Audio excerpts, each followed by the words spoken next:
ورحمة الله وبركاته.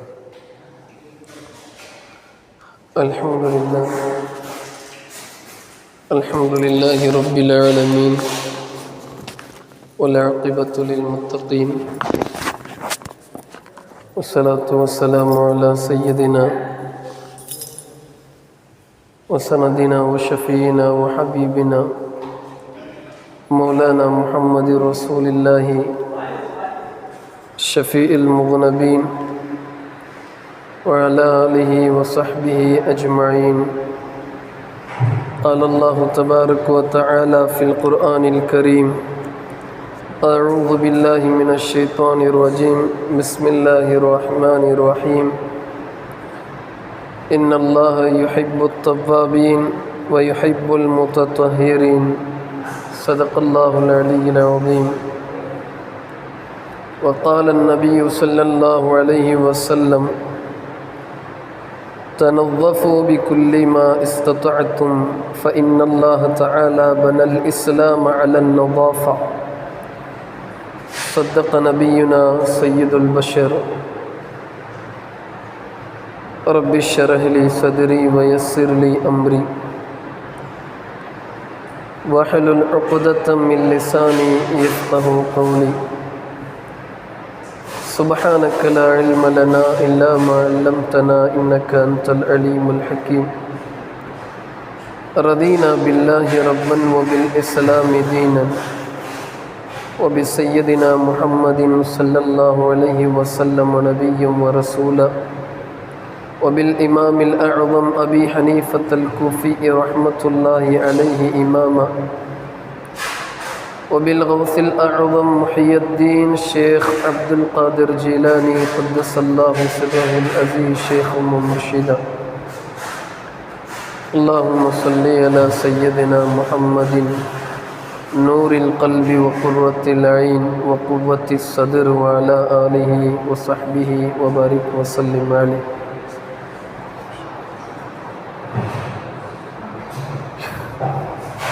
அளவற்ற அருளாளனும் நிகரற்ற அன்புடையனுமாகிய எல்லாம் வல்ல அல்லாஹ்வின் திருநாமத்தினை கொண்டு துவங்குகிறேன். ஸலவாத்தும் சலாமும் அகில தூதர் அருமைநாதர் சையதுனா முஹம்மது ரசூலுல்லாஹி ஸல்லல்லாஹு அலைஹி வஸல்லம் அன்னவர்கள் மீதும், நபியவர்களின் பரிசுத்தமான குடும்பத்தார்கள், சத்திய சஹாபா பெருமக்கள், கர்பலா ஷுஹதாக்கள், தாபழீன்கள், தபழு தாபழீன்கள், அக்குத்தாபுகள், அகயாசுகள், நுஜபாக்கள், நுகபாக்கள், வலிமார்கள், முஸ்லிம்கள் நம் அனைவர்கள் மீதும் அல்லாஹ் நின்று நிலவச் செய்வானாக. அருமையான இஸ்லாமிய பெருமக்களே, பொதுவாக நவம்பர் டிசம்பருடைய மாதங்கள் துவங்கினாலே மழை காலங்கள் என்று அதனை அழைக்கலாம். தொடர்ச்சியாக மழை என்பது பெய்து கொண்டே இருக்கும். சில இடங்களில் விட்டு விட்டு மழை பெய்யும். மழை காலங்களிலே தொற்று நோய்களும் கிருமிகளும் அதிகமாக பரவும் என்பது பரவலான ஒரு செய்தி. மழை காலங்களில் எந்த அளவுக்கு நாம் சரியாக இருக்க வேண்டும், அதை பற்றி இஸ்லாம் எந்த கருத்துக்களை கூறியிருக்கிறது என்ற ஒரு சில கருத்துக்களை மாத்திரம் நாம் இந்த நேரத்தில் பார்க்க இருக்கிறோம். அருமையான இஸ்லாமிய பெருமக்களே, கடந்த வாரங்களில் நாம் கூறினோம், இஸ்லாம் என்பது வெறும் ஏட்டுச் சுரக்காய் இல்லை. படித்துவிட்டு மூடி செல்லக்கூடிய புத்தகத்தை போன்று இஸ்லாம் என்பது இல்லை. இஸ்லாம் என்பது ஒரு ப்ராக்டிக்கல் லைஃப். எதை நம்ம படிக்கிறோமோ அதை லைஃப்பில் கொண்டு வந்து காட்டுறதுக்கு பேர் இஸ்லாம். எதை செய்யக்கூடாது என்று அல்லாஹும் அவனது ரசூலும் தடுத்தார்களோ அதை விட்டும் நமது வாழ்க்கையில் தவிர்ந்து கொள்வதற்கு பெயர் இஸ்லாம். எதையெல்லாம் செய்ய வேண்டும் என்று அல்லாஹும் அவனது ரசூலும் ஏவி இருக்கிறார்களோ அந்த ஏவல்களை முழுவதும் கட்டுப்பட்டு நமது வாழ்க்கையில் அமல் செய்யக்கூடியதற்கு பெயர் இஸ்லாம்.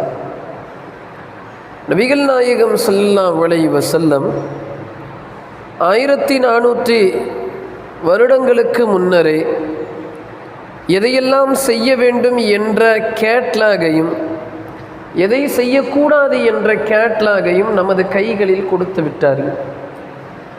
அந்த மாடலை, அந்த ஒரு எக்ஸாம்பிளை கையில் வைத்து கொண்டு அடுத்தடுத்து நமது லைஃபுடைய ஜர்னி, வாழ்க்கையுடைய பயணத்தை கடத்தி செல்ல வேண்டும் என்பது இஸ்லாம் சொல்லக்கூடிய ஒரு மிகப்பெரிய உன்னதமான கருத்து. கியாமத்து நாள் வரை உலகத்தில் வரக்கூடிய எல்லா பிரச்சனைகளுக்கான தீர்வு குர்ஆன் ஹதீஸில் இருக்கின்றது. ஆனால் அந்த தீர்வை எடுத்து ஆய்வு செய்து பார்த்து கண்டுபிடிக்க வேண்டிய வேலை நம்முடைய கைகளில் இருக்கின்றன. குர்ஆன் என்பது ஆழமான ஒரு பொக்கிஷம். நபிகள் நாயகம் ஸல்லல்லாஹு அலைஹி வஸல்லம் உடைய பொன்மொழிகள் என்பன ஒரு மிகப்பெரிய ஆழ்கடல். அந்த ஆழ்கடலில் என்ன முத்துக்கள் இருக்கின்றன, என்ன பவளங்கள் இருக்கின்றன, எதுவெல்லாம் விலை மதிக்க தகுந்த இருக்கின்றன என்பவற்றை தேடி பொறக்கி எடுத்து வெளியில் கொண்டு வர வேண்டிய பொறுப்பு இஸ்லாமியர்களுடைய பொறுப்பு.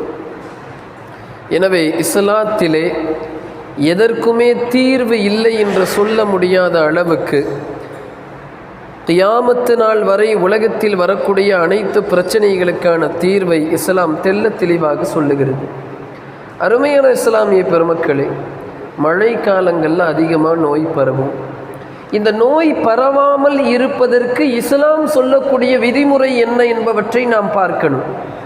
நபிகள் நாயகம் ஸல்லல்லாஹு அலைஹி வஸல்லம் உடைய காலத்தில் நோய்களை பரவாமல் இருப்பதற்காக பெருமானார் சொன்ன வழிமுறை என்ன, அதை தெளிவாக பார்க்க வேண்டும். உதாரணமாக நபிகள் நாயகம் ஸல்லல்லாஹு அலைஹி வஸல்லம் அன்னவர்கள் எல்லா இடங்களிலேயும் சுத்தமாக இருக்க வேண்டும் என்ற கருத்தை ஆணித்தரமாக சொன்னாங்க. உலகத்தில் இருக்கக்கூடிய அனைத்து தரப்பட்ட பிரச்சனைகளும் நோய்களும் அதனுடைய துவக்கம் என்பது அசுத்தத்தில் தான் இருக்கிறது என்பது விஞ்ஞானமும் மருத்துவமும் இன்று ஏற்றுக்கொள்ளக்கூடிய விஷயம். இஸ்லாமியர்களை பார்த்தீர்கள் என்றால் ஒரு நாளைக்கு 5 முறை தனது இரு கைகளையும் தனது கால்களையும் தனது முகத்தையும் சுத்தமாக கழுவார்கள். தனது வாயினை தண்ணீரை போட்டு அவர்கள் கழுவி அதை துப்புவார்கள் கொப்பளித்து. கொரோனாவுடைய நேரத்தில் உலகமே பார்த்து வியந்த ஒரு மிகப்பெரிய ஒரு மருத்துவத்துடைய செயல்முறை என்பது இஸ்லாமியர்களுக்கு இருந்துச்சு. சரியான புள்ளிவரத்தில் சொல்கிறாங்க, உலகத்தில் அதிகமான கொரோனாவுடைய மரணங்களில் ஆக கம்மியாக குறைவாக இறந்த ஒரு கம்யூனிட்டி இஸ்லாமியர்கள் மட்டும்தான். இஸ்லாமியர்களுக்கு இயற்கையிலேயே நோய் பரவக்கூடாது என்ற செயலை நபிகள் நாயகம் ஸல்லல்லாஹு அலைஹி வஸல்லம் அன்னவர்கள் அவர்களுடைய வாழ்வியல் தத்துவங்களிலேயே பெருமானார் கலந்து விட்டார். வாழ்க்கையில் தீர்க்க முடியாத, வாழ்க்கை விட்டும் அவர்களை தனியாக பிரிக்க முடியாத தத்துவங்களை, செயல்முறைகளை நபி பெருமானார் ஸல்லல்லாஹு அலைஹி வஸல்லம் சுன்னத் என்ற அடிப்படையில் அவர்களுடைய வாழ்க்கையில் இயற்கையாகவே பெருமானார் கற்றுக் கொடுத்துட்டாங்க. நிறைய ஹதீஸ், ஏராளமான ஹதீஸ், அழுக்கான அசுத்தமான ஆடைகள் சபிக்கின்றன என்று வரக்கூடிய பொன்மொழிகள் எல்லாம் ஆடைகளில் கூட அசுத்தமாக இருக்கக்கூடாது என்ற தத்துவத்தினை உலகத்திற்கு போதிப்பது மூலமாக இஸ்லாம் எல்லா துறைகளிலேயும் சுத்தத்தை பேணுகிறது என்ற மகா தத்துவத்தினை மன்னர் நபி ஸல்லல்லாஹு அலைஹி வஸல்லம் உலகத்திற்கு எடுத்து காட்டுகிறாங்க. நம்ம தொழுகிறோமே, தொழுகையுடைய சட்டங்களில் நாம் எடுத்துக்கொண்டோம் என்றால் தொழுகைக்கு என்று பல்வேறு நிபந்தனைகள் இருக்கின்றன. அந்த நிபந்தனைகளில் ஆகச்சிறந்த நிபந்தனைகள், மிக முக்கியமான நிபந்தனை என்பது என்னன்னா, உடல் சுத்தமாக இருக்கணும், உடை சுத்தமாக இருக்கணும், தொழக்கூடிய இடம் சுத்தமாக இருக்கணும். இஸ்லாம் என்பது வெறும் உன்னுடைய உடல் சுத்தமாக இருந்தால் மாத்திரம் போதாது, நீ உடுத்தக்கூடிய உடையும் சுத்தமாக இருக்க வேண்டும் என்று சொல்லுகிறது. என்னுடைய உடம்பு சுத்தமாக இருக்குது, ஆனால் உடை சுத்தமாக இல்லை என்றாலும் பிரச்சனை இல்லை. உடை சுத்தமாக இருக்கிறது, உடல் சுத்தமாக இருக்கிறது, ஆனால் நான் இருக்கும் இடம் சுத்தமாக இல்லை என்றால் அதுவும் பிரச்சனை. இஸ்லாமியர்கள் புனிதமாக கருதக்கூடிய தொழுகையிலே இந்த 3 சுத்தமும் இருக்க வேண்டும் என்று காட்டுகிற அந்த முறை என்ன தெரியுமா? சரி, ஆண்கள் பள்ளிவாசலுக்கு வரும், தொழுகிறோம், ஓகே. பெண்கள் என்ன செய்வாங்க? வீட்டில் தொழுவாங்க. அப்போ வீடு சுத்தமாக இருந்தால் மாத்திரம்தானே தொழ முடியும். அசுத்தமாக இருக்கக்கூடிய வீடுகளில் தொழ முடியாது.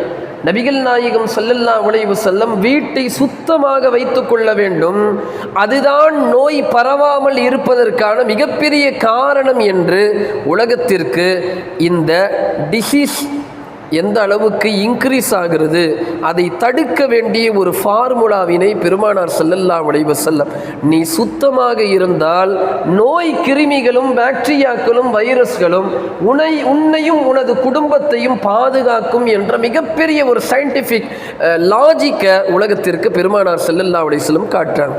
முக்கியமாக மழைக்காலங்கள்.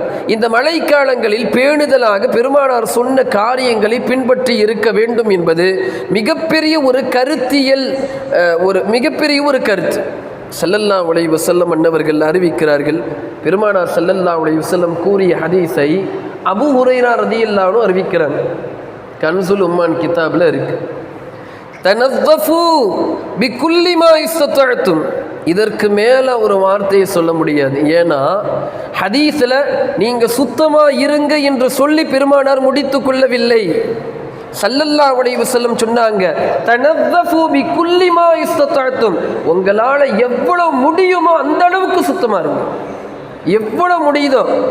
இல்லை, இந்த சுத்தம் எனக்கு போதாது, நான் இன்னும் கொஞ்சம் சுத்தமாக இருக்கணும்னு நினைக்கிறேன், இந்த அளவுக்கு நான் பரிசுத்தமாக இருக்கணும்னு, என்னுடைய வீடு இவ்வளோ சுத்தமாக இருக்கணும், இவ்வளோ கிளீன், இல்லை இன்னும் கொஞ்சம் பிகுல்லி மா இஸ்ததஅதும். உங்களால் எவ்வளோ முடியுமோ அந்த அளவுக்கு நீங்கள் சுத்தமாக இருங்கள் என்று நபிகள் நாயகம் ஸல்லல்லாஹு அலைஹி வஸல்லம் இந்த உலகத்திற்கு போதிக்கிற ஒரு மிகப்பெரிய உண்மை என்னன்னா, எந்த அளவுக்கு நாம் சுத்தமாக இருக்கிறோமோ, அது மழைக்காலமாக இருக்கட்டும், கோடை காலமாக இருக்கட்டும், எந்த காலங்களிலே நம்மை அண்டக்கூடிய கிருமிகளை விட்டும் நாம் பாதுகாப்பு பெறுவோம் என்பதை இஸ்லாமிய தத்துவத்தின் அடிப்படையிலேயே பெருமானார் சொல்கிறாங்க. நீ சுத்தமாக இருன்னு சொன்னால் முஸ்லீம்கள் ஒருவேளை அதை கடந்து விட்டு சென்று விடுவார்களோ என்ற எண்ணம் பெருமானாருக்கு ஏற்பட்டதோ இல்லையோ, அந்த ஹதீஸை முடிக்கிற நேரத்தில் ஸல்லல்லாஹு அலைஹி வஸல்லம் சொல்கிறாங்க, நீ சுத்தமாக இருங்கிறது உலகத்துடைய காரியத்துக்கு மட்டும் இல்லை. فإن الله تعالى بنى الإسلام على النظافة. உலகத்தில் எவ்வளவோ மதங்கள் இருக்கின்றன, எவ்வளவோ கோட்பாடுகள் இருக்கின்றன, எவ்வளவோ சீர்திருத்தவாதிகள் நிறைய விஷயத்தை கொடுத்திருக்கிறார்கள். ஆனால் இஸ்லாம் என்பது எதன் மீது கட்டமைக்கப்பட்டு இருக்கிறது? ஸல்லல்லாஹு அலைஹி வஸல்லம் தெளிவாக சொல்றாங்க, ஏன்பா அல்லாஹ் இஸ்லாத்தை சுத்தம் என்ற ஒன்றின் மீது தான் அல்லாஹ் அமைத்திருக்கிறான். فإن الله تعالى بنى الإسلام على النظافة. சுத்தத்தின் மீது தான் இஸ்லாமிய மார்க்கமே இருக்கின்றது. அப்போ ஒரு ஆள் முஸ்லீமாக இருக்காரு, என்கிட்ட சுத்தம் இல்லை, நான் சரியாக இல்லை, நான் உடம்பை சுத்தமாக நான் செய்வதில்லை, எனது உடை சுத்தமாக இல்லை, எனது இடம் சுத்தமாக இல்லை என்றால் இஸ்லாம் அவர்களுக்குள் சரியாக நுழையவில்லை என்ற கருத்து நமக்கு தெளிவாக தெரியுது. அதோடு நிப்பாட்டிக்கலாம். ஆனால் அதோடு நிறுத்தாமல் நபி பெருமானார் ஸல்லல்லாஹு அலைஹி வஸல்லம் முஸ்லிம்களுடைய மறுமை வாழ்க்கையின் லட்சியத்தை எடுத்து சொல்லிட்டாங்க. இன்னைக்கு உலகத்தில் இவ்வளோ சிரமப்படுறது, இவ்வளோ சிக்கலை நாம் அனுபவிப்பது எதற்காக? நாளைக்கு மறுமையில் சொர்க்கத்துக்குள்ளே போகணும். அந்த லட்சியத்தின் அடிப்படையில் தான் நாம் என்ன செய்கிறோம்? எல்லா துயரங்களையும் தாங்கி கொண்டு செல்கிறோம். ஸல்லல்லாஹு அலைஹி வஸல்லம் அன்னவர்கள் எந்த அளவுக்கு சுத்தமாக இருக்க வேண்டும் என்ற கருத்தை இந்த உம்மத்திற்கு புகுத்துகிறார்கள் என்றால், உலகத்தில் நீ சுத்தமாக இருந்தால் மறுமையில் உனக்கு சுவனம் கிடைக்கும். வலன் யதுகுலல் ஜன்னத இல்லா குல்லு நதீஃபின். யாரெல்லாம் சுத்தமாக இருக்கிறார்களோ அந்த சுத்தமாக இருப்பவர்களை தவிர மற்ற எவருமே சொர்க்கத்துக்குள்ள நுழைய முடியாது. அப்போ சொர்க்கத்திற்குள் நுழைய வேண்டும் என்றால் உனது உடை சுத்தமாக இருக்க வேண்டும், உனது உடல் சுத்தமாக இருக்க வேண்டும், நீ இருக்கிற வீடு சுத்தமாக இருக்கணும், உன்னை வீட்டை சுற்றி இருக்கிற பகுதிகள் சுத்தமாக இருக்கணும். அந்த சுத்தம் என்பது அல்லாஹ்வுடைய பொருத்தத்தை உங்களை அடைய செய்யும், உலகத்தில் நிம்மதியை ஏற்படுத்தும். இப்படியெல்லாம் இருக்குது. இஸ்லாம் தண்ணீரை 3 வகையாக பிரிக்கிறது. ஒரு தண்ணி என்ன அப்படின்னா, அது சுத்தமாக இருக்கும், மற்றவர்களை சுத்தப்படுத்தும். இன்னொரு தண்ணி என்னன்னா, அது சுத்தம் ஆனால் அடுத்தவர்களை சுத்தப்படுத்தாது. உதாரணமாக உது செய்யக்கூடிய நபர்களுடைய உடலில் இருந்து வழிந்து ஓடக்கூடிய தண்ணீரை இஸ்லாம் சுத்தமானதுன்னு சொல்லுது. ஆனால் அந்த தண்ணீரை ஒரு பக்கெட்டில் பிடிச்சு திருப்பி இன்னொரு ஆளுக்கு உடை செய்ய கொடுக்கலாமா அப்படின்னா அதை கொடுக்கக்கூடாது என்று இஸ்லாம் சொல்லுகிறது. கொஞ்சம் யோசிங்க. உடலில் இருந்து வழிந்து செல்லக்கூடிய தண்ணீர் சுத்தமானது, ஆனால் அதை வைத்து அடுத்தவர்களை சுத்தப்படுத்தக்கூடாது என்று சொல்லுகிற அந்த ஹனஃபி மஸ்லக்குடைய ஹனஃபி மதஹபுடைய நூலுடைய கருத்து என்ன தெரியுமா? நமது தோலில் ஒரு சில பாக்டீரியாக்கள் இருக்கும். அந்த பாக்டீரியா நமக்கு எதுவுமே செய்யாது. ஆனால் நமது தோலில் இருந்து வரக்கூடிய இந்த பாக்டீரியா என்பது அடுத்தவர்களை அலர்ஜிப்படுத்தும். என் உடம்பிலிருந்து வழிந்து ஓடக்கூடிய தண்ணீர் உங்களுக்கு ஒவ்வாது, உங்களுக்கு ஒருவேளை அது ஒத்துழைக்காமல் செல்லலாம். தெளிவாக மார்க்கம் சொல்லுகிறது. ஒருவர் ஒழு செய்த தண்ணீர் கூட அந்த தண்ணீர் சுத்தமானது, ஆனால் அது அடுத்தவர்களுக்கு உகந்த தண்ணீர் இல்லை. அந்த தண்ணீருடைய விஷயத்தில் கூட நீங்கள் பேணுதலாக இருக்க வேண்டும் என்று மார்க்கம் தெளிவாக சொல்லுது. மூணாவது தண்ணீருக்கு நஜீஸான தண்ணீர், அதுவும் சுத்தம் இல்லை, அடுத்தவர்களையும் சுத்தப்படுத்தாது. கொஞ்சம் ஆராய்ந்து உள்ளுக்குள்ளே போய் பார்த்தா புகாரி, முஸ்லிம் இதுவெல்லாம் ஹதீஸு கிதாபுகளில் இருக்கின்றனவோ, இந்த எல்லா ஹதீஸு கிதாபுகள்லையும் நீங்கள் எடுத்த உடனே ஒரு லெசனை ஒரு சாப்டரை பார்க்கலாம். ஃபஸ்ட்டு எடுத்தோன்னே இந்த சாப்டர் தான் வச்சுருப்பாங்க. அந்த சாப்டருக்கு பேர் பாபு தஹாராத். எந்த ஹதீஸு கிதாபுகளாக இருந்தாலும் அந்த ஹதீஸு கிதாபுகளின் துவக்கத்திலே எல்லா இமாம்களும் தேர்ந்தெடுத்து வைத்த அந்த லெசன் சாப்டர் என்னன்னா சுத்தத்துடைய பாடம். நபிகள் நாயகம் ஸல்லல்லாஹு அலைஹி வஸல்லமுடைய லட்சக்கணக்கான ஹதீஸுகளை இமாம்கள் கோர்வை செய்தார்கள். தங்களுடைய வாழ்நாள் முழுக்க அதை தியாகம் செய்து ஹதீஸு கிதாபுகளை கோர்வை செய்த இமாம்கள் முதலில் இந்த தீனுல் இஸ்லாத்துடைய அந்த கருத்தியல்களை உலக மக்களுக்கு எடுத்து சொல்லுவதற்கு முதலில் தேர்ந்தெடுத்த பாடம் என்பது பெருமானார் சுத்தத்தை பற்றி என்ன சொன்னாங்க. எந்த கிதாபாக இருக்கட்டும், அல்லது ஹனஃபியுடைய சட்டங்களுடைய மார்க்க புத்தகங்களாக இருக்கட்டும், ஷாஃபி மஸ்லக்குடைய புத்தகங்களாக இருக்கட்டும், எந்த புத்தகங்களை நாம் தேர்ந்தெடுத்தாலும் அதில் இமாம்கள் தேர்ந்தெடுத்து முதலில் வைத்த சாப்டருக்கு பேர் தொஹாரத், சுத்தம். மார்க்கத்தில் சுத்தம் இல்லை அப்படின்னு சொன்னால் மார்க்கமே இல்லை. ஏராளமான ஹதீஸுகள் அது தொடர்பாக நிறைய வருது. அதனால தான் ஸல்லல்லாஹு அலைஹி வஸல்லம் ஒரே ஒரு வரியில் இஸ்லாமியர்களுடைய நோக்கத்தை பெருமானார் ஸல்லல்லாஹு அலைஹி வஸல்லம் சொல்லிட்டாங்க. மிஃப்தாஹுல் ஜன்னதி அஸ்ஸலாத்து, சொர்க்கத்துடைய திறவுகோல் சாவி என்ன? அஸ்ஸலாத்து, தொழுகை. மிஃப்தாஹு ஸலாத்தி அத்தஹாரத்து, ஆனால் தொழுகைக்கே திறவுகோல் என்ன, சாவி என்ன அப்படின்னா தொழுகையுடைய திறவுகோல் சாவி என்பது அத்தஹாரத்து, சுத்தம். வேறு எந்த உலகத்தில் இருக்கக்கூடிய எந்த கோட்பாடிலும் இல்லாத அளவுக்கு சுத்தத்தை பெருமானார் ஸல்லல்லாஹு அலைஹி வஸல்லம் தெளிவாக சொல்கிறாங்க. ஆயிஷா நாயகி அறிவிக்கிற ஹதீஸு நசையில் பதிவாக இருக்குது. எந்த அளவுக்கு நாம் சுத்தமாக இருக்க வேண்டும்? முதல்ல கஸ்ஸு ஷாரிப். இன்னைக்கு இஸ்லாமியர்களுக்கு அது தெரியவே இல்லை. பெரிய மீசையை வைப்பது என்பது ஆண்மைக்கான அடையாளம் இல்லை. கம்பீரமாக இருப்பது என்பது ஆன்மீகத்துடைய அடையாளம், ஆண்மையுடைய அடையாளம். உதட்டுக்கு கீழே மீசை வரக்கூடாது. இதுதான் இஸ்லாமிய சட்டம். பெருமானார் ஸல்லல்லாஹு அலைஹி வஸல்லம் தெளிவாக சொல்றாங்க, மீசையை கத்தரிங்க. இன்னைக்கு நிறைய பேர் மீசை மலிக்கிறார்கள். மலிப்பது என்பதும் சுன்னத்து இல்லை.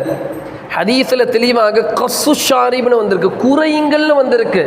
மலிப்பது என்பது சுன்னத்து இல்லை. கஸ்ஸு ஷாரிப், மீசையை குறைக்க வேண்டும்.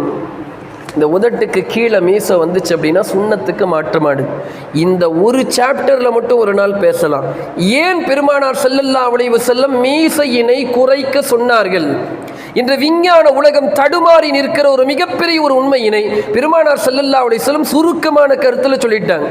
இந்த சாப்டரை இதோட முடிக்க முடியாது. இன்ஷா அல்லாஹ் அடுத்த வாரமும் இது தொடர்பாக நான் பேசுவேன். இந்த மீசைக்கான ஒரு கருத்தை மாத்திரம் நான் கூறிவிட்டு நான் நகர்கிறேன். மீசையில் உதட்டுக்கு கீழாக தொங்கக்கூடிய இந்த மீசையில் நமது உடலை கெடுக்கக்கூடிய எல்லா வைரஸ்களும் இதில் இருக்குது. மிகப்பெரிய மாமேதை தந்தை பெரியார் கூத்தாநல்லூரில் ஒரு மீளாது மேடைக்காக வேண்டி பேசுவதற்கு வந்திருக்காங்க. பொதுவாக இஸ்லாமியர்கள் அடர்த்தியாக வாழக்கூடிய பகுதிகளில் என்ன செய்வாங்க அப்படின்னு சொன்னோம்னா, இந்த மாதிரி நிகழ்ச்சிகளில் நோன்பு கஞ்சி ஆக்கி தருவாங்க. நோன்பு கஞ்சியினை ஆக்கி சூடாக தந்தை பெரியாருக்கு முன்னாடி கொடுக்கும்போது பொதுவாக பெரியார் என்ன செய்வார்னா மூக்குப்பொடி போட்டுகிட்டே இருப்பார். அது ஃபுல்லாக இந்த இடத்துல ஒட்டியிருக்கும். அந்த மூக்குப்பொடி மீசையில் ஒட்டி அவர் குடிக்கிற நேரத்தில் அந்த கொற்றாவில் உதட்டுக்கு வெளியில் தென்பட்டு கொண்டிருந்த மீசையில் இருந்து ஒட்டிய அந்த ஒட்டுமொத்த என்ன சொல்லுவோம் மூக்குப்பொடி கஞ்சியில் இறங்கிருச்சு. என்ன ரொம்ப கஞ்சி காரமாக இருக்குது? இல்லை, கஞ்சி காரமாக இல்லை. பக்கத்தில் இருந்த ஆலிம்சா சொன்னாங்க, கஞ்சி காரமாக இல்லை, உங்களுடைய மூக்குப்பொடியுடைய அந்த காரம் என்பது கஞ்சியில் இறங்கிவிட்டது. அந்த நேரத்தில் மிகப்பெரிய மாமேதையான தந்தை பெரியார் உலகத்திற்கு ஒரு செய்தியை சொன்னார்.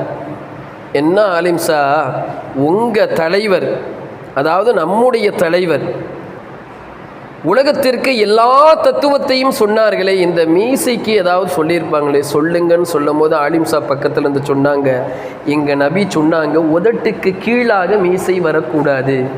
உதட்டுக்கு கீழாக மீசை வரக்கூடாது என்று சொல்லுவதற்கான அர்த்தம் என்பது உடலுக்கான அத்தனை ஆரோக்கியமும் அதில் இருக்கிறது என்ற தத்துவத்தினை நபி பெருமானார் ஸல்லல்லாஹு அலைஹி வஸல்லம் கூறியிருக்கிறார்கள் என்ற செய்தியை கேட்ட தந்தை பெரியார் சொன்னார்கள், உங்க நபி மீசைக்கு கூட சட்டத்தை சொல்லிவிட்டு சென்றார்களா என்று ஆச்சரியத்தோடு பார்த்தார்கள். பெருமானார் ஸல்லல்லாஹு அலைஹி வஸல்லம் எல்லாவற்றுக்கும் சட்டங்களை இயற்றி நபிகள் நாயகம் உலகத்திற்கான ஒட்டுமொத்த ஃபார்முலாவையும் தனது லைஃப்பில் அடக்கிவிட்டு சென்றுட்டாங்க. என்னுடைய லைஃப்பை பாருங்கள், எனது வாழ்நாளை பாருங்கள், உங்களுக்கான எல்லா பிரச்சனைக்கான தீர்வு எனது வாழ்க்கையில் இருக்கிறது, எடுத்து பாருங்கள். எனவே மழைக்காலங்களில் நோய் பரவக்கூடிய நேரத்தில் நாம் சுத்தமாக இருக்க வேண்டும். இது தொடர்பான மீதத்தை இன்ஷா அல்லாஹ் நாம் அடுத்த வாரத்தில் பார்ப்போம். நோய் பரவாமல் நோயிற்கான காரணிகளை அகற்றி அதை துடைத்து எரிந்து நாம் நம்மை பாதுகாப்பமாக சுன்னத்து தொழுவாதவர்கள் தொழுது கொள்ளுங்கள்.